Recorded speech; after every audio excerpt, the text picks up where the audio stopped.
Hello, everybody, and welcome back to the free to play series. So something I just noticed right before I hit record. You guys ever seen this where you're at level 50 but 100%? I thought that was interesting. But basically it means that I'm just like just this much before I hit 51. Um, so as far as what's going on the account, not too much different from last night. I am going to do Hydra here, but I have made some changes to my clan boss approach. And this is kind of important um, for those of you that are kind of planning things out and everything. So a couple of things about my clan. Now my clan used to clear Ultra Nightmare and Nightmare every night. But I mentioned this in some videos a while back. We had a lot of people leave. I have since filled all those spots, but it's with a lot of free to play players that are around the same level of account that I have and are not quite able to do Nightmare and Ultra Nightmare yet, just like I'm not. So we no longer really kind of do Ultra Nightmare. We don't clear it every night. I still am able to one key it, as you can see here, and I put my extra keys in it, but even with me, Bonk, and some of the other guys putting our extra keys in there, we never quite get through Ultra Nightmare. So, the reason I'm bringing this up is because we do still clear Nightmare, and that's important because we know we do not ever clear hard anymore. The only time we ever clear these is when we get extra keys during Clan v Clan. So, as for those of you that have been watching this series for the entire time, I used to complain about a lot about people doing easy and normal. That is no longer the case. Now we have people doing hard, brutal, nightmare, and ultra nightmare. So we usually clear brutal every night because I'm doing it, and then other people tend to lend their keys. For example, Love Train here puts his key. He puts a key into brutal. Even though I do believe he's capable of doing Ultra Nightmare. I've seen him up there before. He puts a key into Brutal. So that helps newer accounts like mine because I'm two keying Brutal. So I haven't done Brutal yet today. If you're wondering, like, wait, I don't see your keys yet. And here's why. I wanted to do a test this morning to see how well I could do on Void Nightmare. Only did 8 million. So I did two keys. So I looked into it.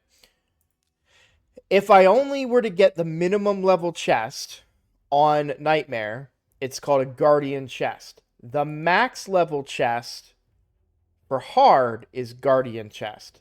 Meaning, if I put my keys into Nightmare instead of hard, I get the same chest. Even though I'm not going that high, I'm still getting the same chest. And I would get two of them because we clear it. What I mean by clear is that we take the boss to 0% and then you get two chests for that week.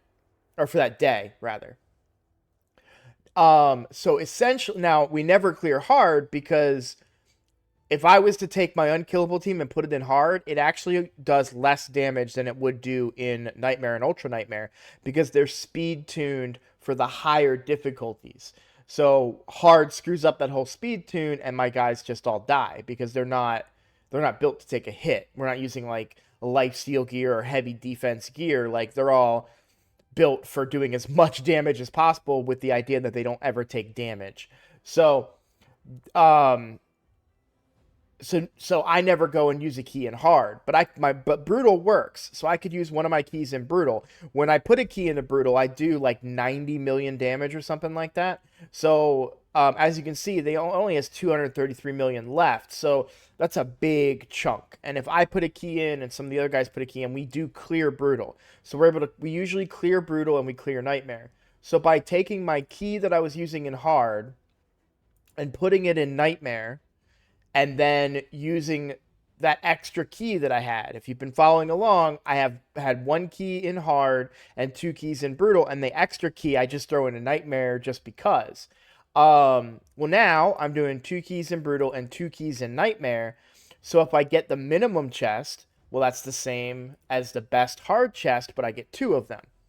Now, if you noticed when I was looking earlier, I did 14.7 million on Nightmare, so I'm actually going to get a Master Chest, which is the second highest one from Brutal.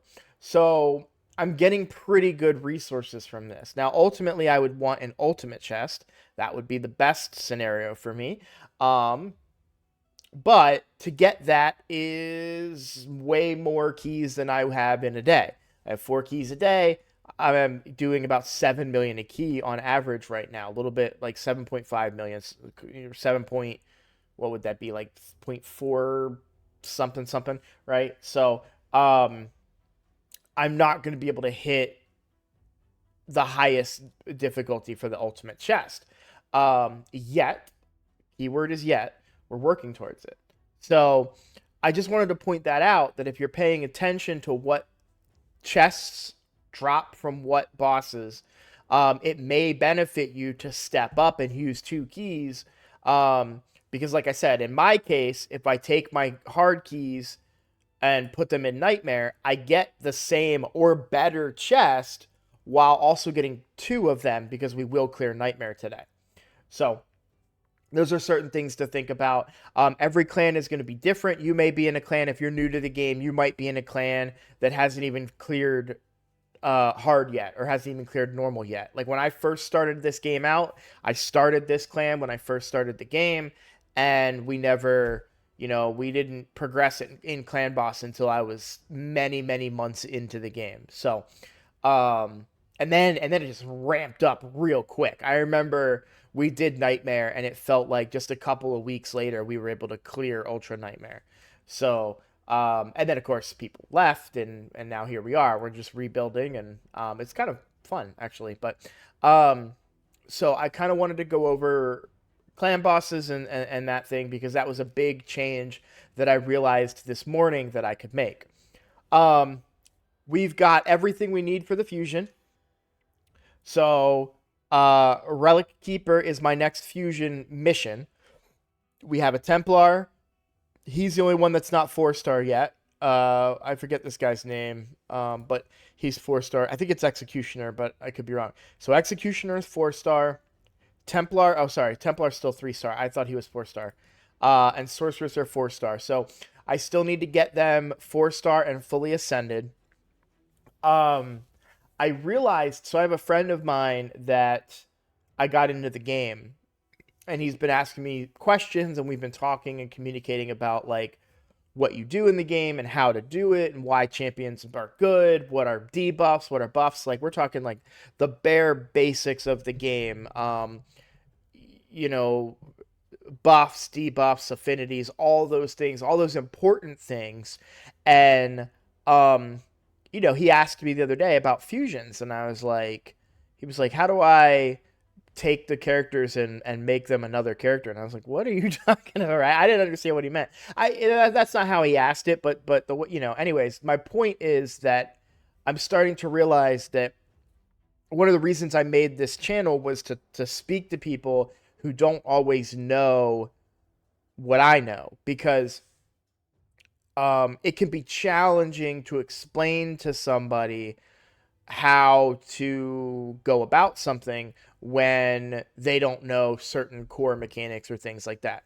So I've been trying to weave in like mini quick explanations about like why this and why that. So here's another one, a brief explanation about fusions. So for fusions, this particular fusion is 4 rares. Each of the rares needs to be leveled up to 4 stars and fully ascended in order to be applied for the Relic Keeper fusion. Now, to be clear, a Relic Keeper I don't want. However, it is a mission. So this isn't something where I'm trying to get a really good champion. This is a mission that is a requirement for me to continue to progress in the game. Now, at some point, I will need to fuse, I almost called him Fushan, but I will need to fuse at some point Raz and Scarhide as well. We are quite a ways away from that point in time. I've been setting aside the rares that are for this fusion. A couple of notes on that. Set aside the rares, but don't just go and level them up and ascend them right away. Because let's say that I pull sacreds in a couple weeks and I pull all four of these rares or all four of these epics. Well, then I don't need any of the rares. And that's so if I put resources into the rares and then now they're just trash, you don't really want to do that. So I'll be waiting until the very last minute to fuse Razin. Razin is a decent champion. He has been power crept. However, he does bring a lot to the table, and it's you can not easily get him, but you can get him. One of the more frustrating things about this game is there's so many champions now that when you pull shards, you could get a clunker of a legendary. While Razin's been power crept and there are better options, that doesn't necessarily remove his value to your account. And that's something that I want to differentiate because if you're watching other content creators in this space in Raid Shadow Legends, you'll hear them talk a lot about characters that have been power crept. And it's absolutely true. Razin, there are more powerful legendaries than Razin that do what he does, meaning decrease defense and weaken. However, that doesn't necessarily mean that he's not worth getting, especially from a free-to-play perspective, because you have such a low probability that you're going to get another champion that can apply defense and weaken, that you would be potentially doing yourself if you're like, well, I don't want Razin because so-and-so is a better champion than him, well, you may never pull that champion. Case in point, there are content creators that have never pulled, I'm not remembering his name at the moment. Calvalax, yeah. There are content creators that have never pulled Calvalax. I have 2 Calvalax, and neither one of them is 6 stars. And I've talked about this before. He's a great champion. It's not that he's not a great champion. It's just not been a focus point for me to level him up. I've had other champions or other priorities because I have a lot of champions and not enough resources to level them all. So, my point here is that just because you hear somebody say, well, that champion's been power crept, doesn't necessarily mean they're not worth it. I remember one of my first epics that I pulled on my main account was Tayrel. Now, I had never used Tayrel anymore for anything other than Faction Wars, but if we look at his kit real quick, we've got decreased attack on the A1, good for Clan Boss. We have decreased defense. We won't talk about his sleep, but the decreased defense is really good for Clan Boss. And then he had turn meter depletion, and the damage was proportional to defense, and he's a defense-based champion, so you could build him survivable and get damage, and this preemptive strike hit pretty hard too. Plus the turn meter reduction and the multi-hitting, it kind of gave you a little bit of Fire Knight potential. And now he's a power crept champion. There are better decreased defense options out there, but for me at the time that I had built my account, he was an upgrade to my War Maiden. And so now on the particular free-to-play that we're doing now, we also have what would be an upgrade over Tayrel, which is a Deacon that we got for free at the beginning of the game using a promo code. So, but my point is that Tayrel is still very valuable to new accounts if you don't have a decreased defense option. And it's all relative to what you have and what you need. And I just want to, I could go get, like right now, Coffin Smasher is doing a ton of work for me in Clan Boss. There's a lot of better HP burn options. I just don't have them right now. So let's work with what we have. A couple of other notes too from our Void pull. So if you missed last episode, we pulled Voids and we got Ursula the Mourner, a great reviver. And I wasn't sure at the time, and I don't know if I mentioned this in the video, if you could use this even when your allies are alive, and you can. So essentially, it's on a 5-turn cooldown, which is a little high, but you can the turn meter part will only occur, I think, if they revive, but you can um place increased defense and strengthen.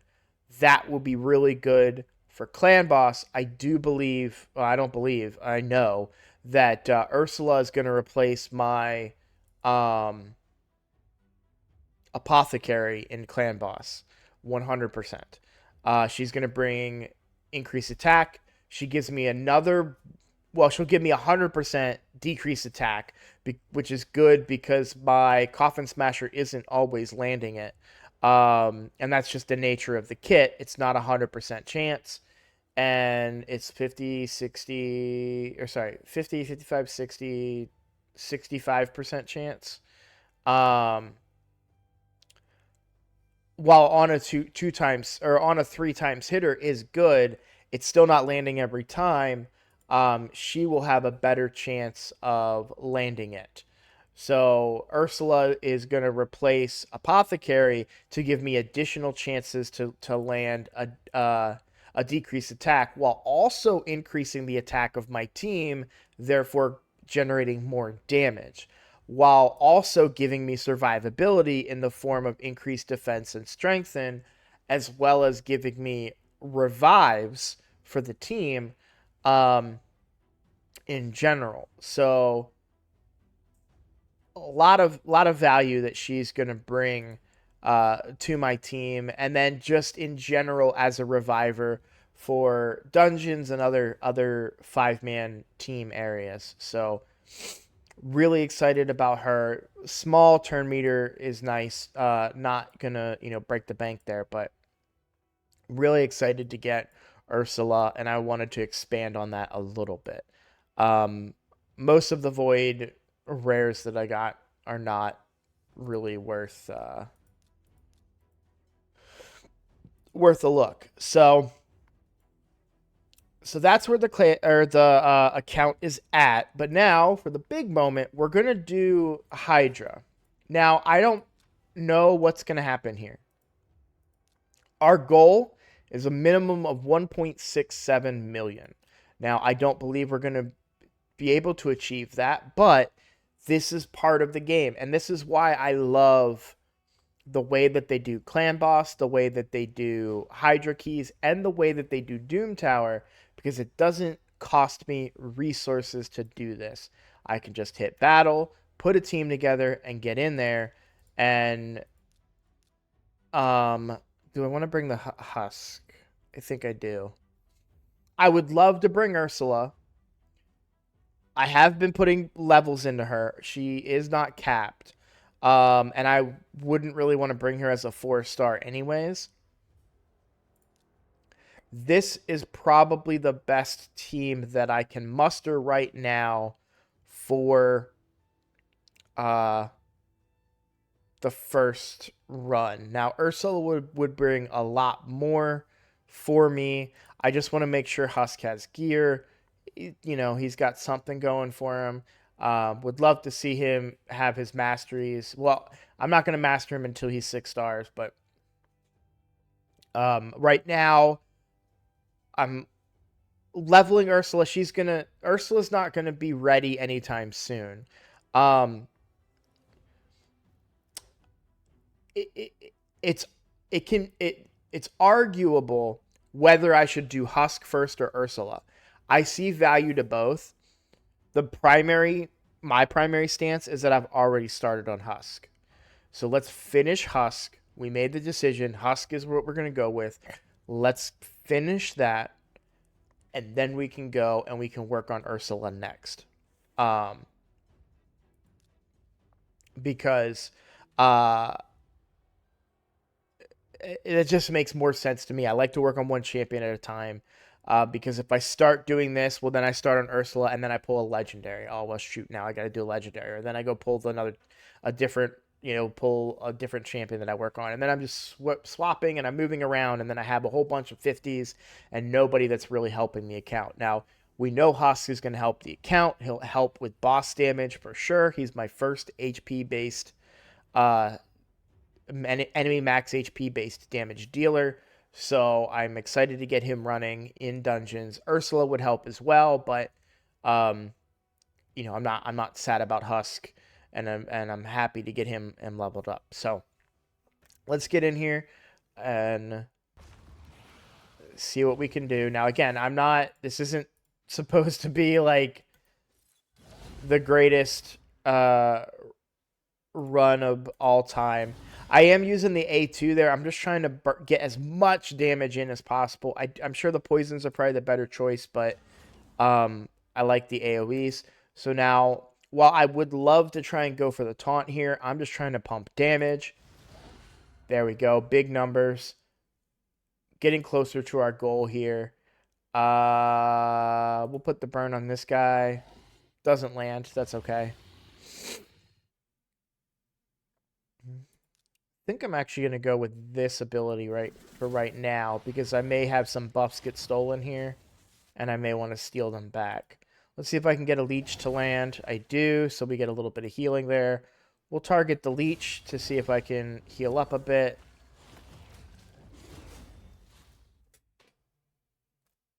I suppose I could go for the taunt here. Or not. We'll put the heal on Sun Wukong. Sun Wukong's about to steal these buffs if he gets to go. Good. That's a good result for us. This is where a reviver would be really handy, because we just lost Kale. Getting feared there is less than ideal. Let's go for the taunt. I guess it doesn't matter. He resists anyways because I don't have accuracy on him. Okay. Normally you wouldn't want to attack the reflect damage, but I'm trying to go for the person that I can do the most damage to. The fear is annoying. Let's land some decreased defense. A little bit of speed. That's okay. He will come back, hopefully. Go for the champion that we can crit.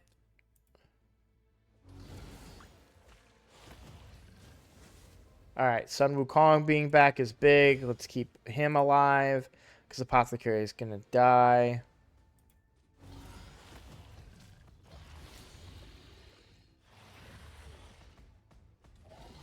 Good counterattack for us. Him getting eaten sucks. I don't think Sun Wukong gets another turn. Okay. Alright. I am going to regroup this. Let me also fix my audio here, because for me, I'm not hearing anything, and it's annoying. So I'm going to do a free regroup on this. And the main reason being is I want to try and shift some stuff up here. I might even want to save the speed boost for another time. Let's try and go poisons first and see if I can get none of them to land. Awesome. Okay. Would it be beneficial to go for the block debuffs here? Or go for the removal? I want to go for the removal.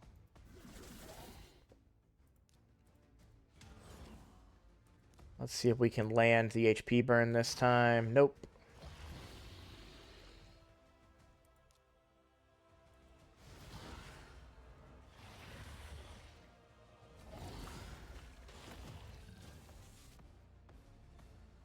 There we go. Okay. Ugh. Alright, removed. Let's heal up the Husk. We really want the Husk to stay alive if possible, although he did lose his ability just now.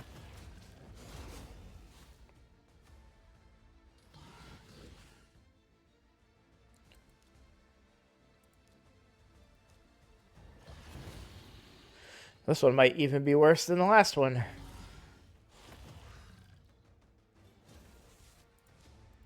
That's actually pretty good for us that Sun Wukong was the one that got killed there.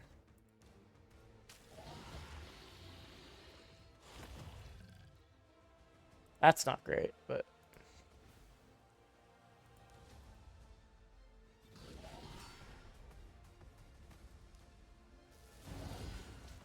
all right.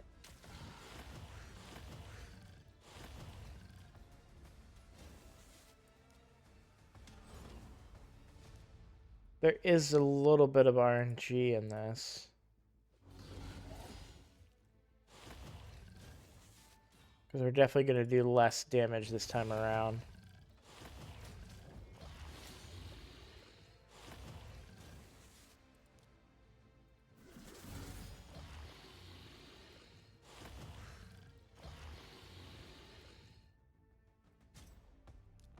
I'm going to do one more time. I'm just trying to get a feel for what's going on here. I am going to save. So we're going to open here with the decreased defense. And I'm going to try going for the poisons again, see if any land. All right, we landed some... see, that's... I should have thought. All right.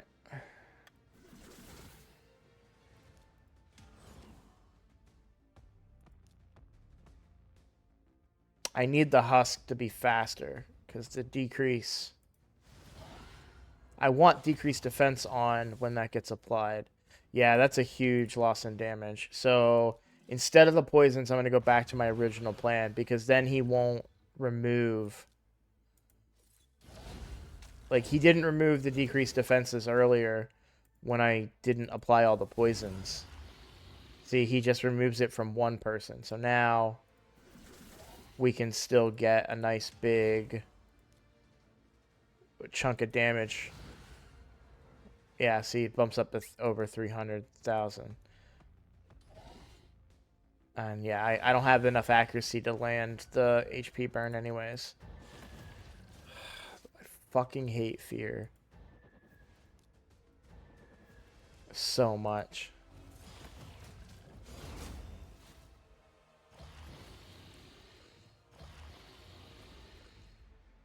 Ah, I hate it so much.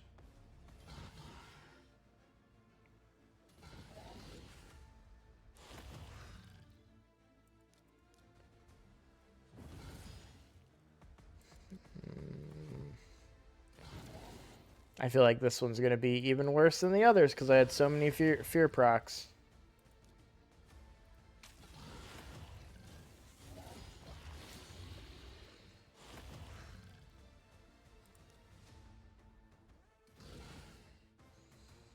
Those are decent hits.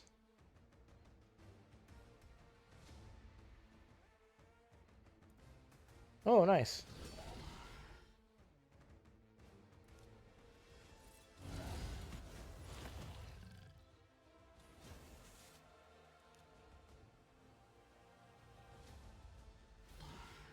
Okay, that's a good hit. Get some more turns here. I guess it doesn't matter. He's not the thing anymore.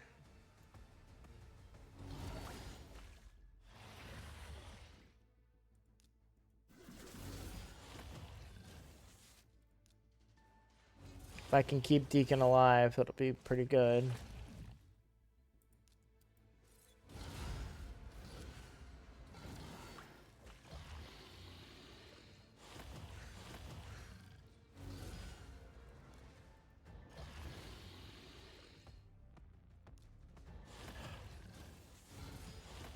Oh! Beyond annoying.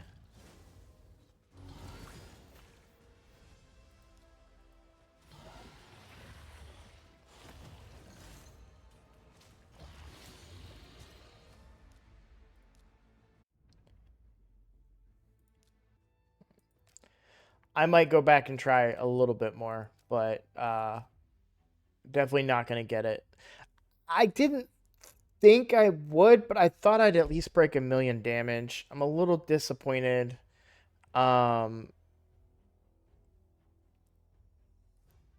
Yeah, it's just frustrating. I it's very early on in the game. I shouldn't be really worried about, I shouldn't be expecting more than I should. And what I mean by that is Hydra is hard. I mean, it's I'm not supposed to walk in there and be able to get one chest, right? So, um, and I think I wasn't even really close because 1.6, yeah, I'd have to be doing what I'm doing right now on a completely other key with a bunch of champions that are all uh 4 stars, maybe 5 stars. So, um, but I mean, it feels a little bit better. I don't think I'll ever really be able to do it until I get a cleanser. Um, which, I mean, Spirit Host is, and I wonder how much of a role that played. If I think I brought her previously. Um,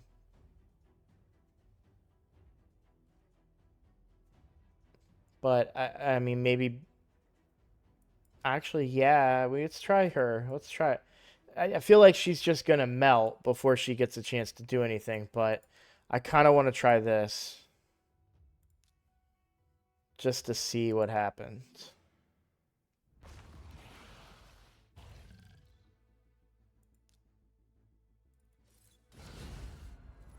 All right. I don't want to give them block debuffs. So I'm gonna risk it. I'm gonna go with the increased attack first. Oh, this is a long video. Sorry about that, guys. We'll do the big hit here. He removes that on 1. We'll come in with the A2. Big hit. See how much that increased attack makes a difference? It won't make a difference for this ability because it's max HP, but still pretty happy with where we're at right now as far as damage.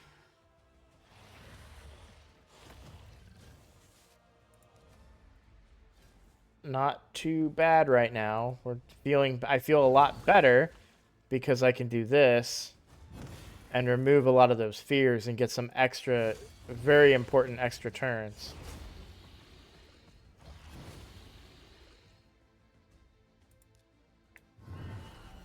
And remove a lot of buffs from them too, which is very handy. I'll take a little bit of the reflected damage there. Oh, we get another turn.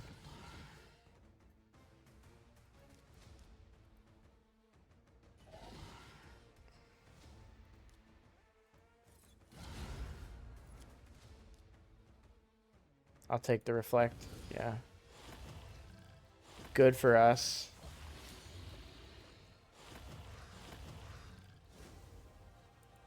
And that's why, because he's already back.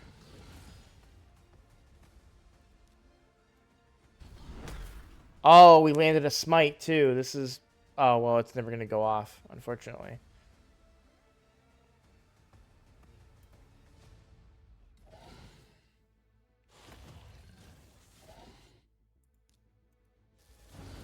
Being able to get another AoE attack in there is really, really nice.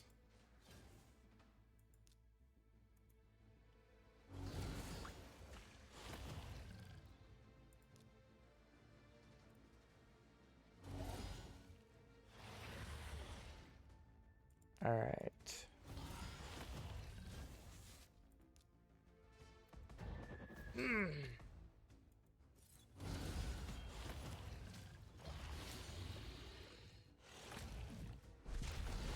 There we go. 1.13. All right, I'm gonna keep that result. That little bit of cleanse took away those initial fear issues, right?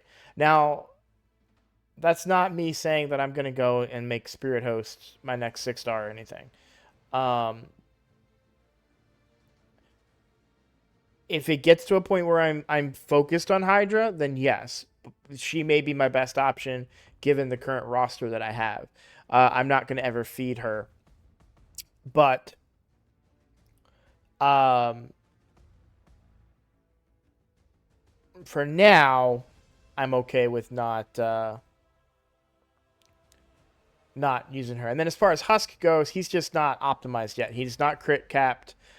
His crit damage is low. He doesn't have any masteries at all. So don't be discouraged. We will get more damage out of Husk in the future, I promise. But for right now, he did his job. I don't think there's anyone else on my roster currently that I could put in that would be able to do as much as that, except for maybe Eris. So I'm happy with that. I'll keep that result. Um, I am going to. Am I? Okay, I thought I was crazy for a second and did like a higher difficulty than normal. So, um, I still don't think we're going to get 1.67, but we're making progress. We've got some options now. Um, so I'll probably come in here with some of these other random guys and see if we can squeeze out a little bit of extra damage. But I'll do that off camera. This video is a little longer than I would have preferred, but we did cover a lot of ground today and we looked at a lot of things. So thank you all for watching, and I'll see you in the next one.